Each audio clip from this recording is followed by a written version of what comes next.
first time, more craft beer breweries are closing than opening, and that is according to the Brewers Association. Kennedy Hayes is joining us live from Denver, where the taps are plentiful. Kennedy, I understand beer sales are declining there.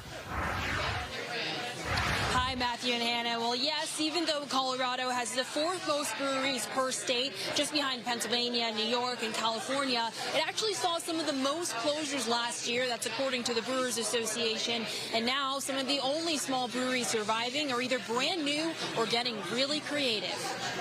It's not easy to own a brewery in Georgetown, a city about an hour west from Denver with just over 1,000 people. These 4 tanks are all 15 barrels. Patrick Tolan says this month his brewery, Cabin Creek Brewing, became the only one in town left standing. This is basically just a big steeping tea kettle. He says since opening in May 2020, their margins have been tight. The cost of raw material, especially for the beer, the grain has increased. The shipping has massively increased. The Brewers Association says things got worse during COVID-19. The pandemic obviously also had secondary ripples for the economy, for supply chains, and it changed consumer patterns overall. We're seeing people certainly spend as much at bars and restaurants as they did before, but they're doing so in different ways, more to go in delivery. For breweries, tap rooms, and brew pubs, experts say supply costs are up, drinking demand has dropped.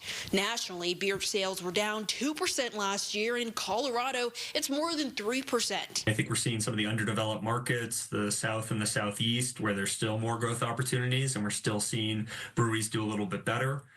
Some of the most challenged regions are some of the most developed places, like here in Colorado, the Pacific Northwest, the West Coast in general. Tolan says he's kept doors open by raising prices and expanding the menu. A lot of big brands are aligning with trend setting on social media in terms of offering non-alcoholic or alcohol alternatives.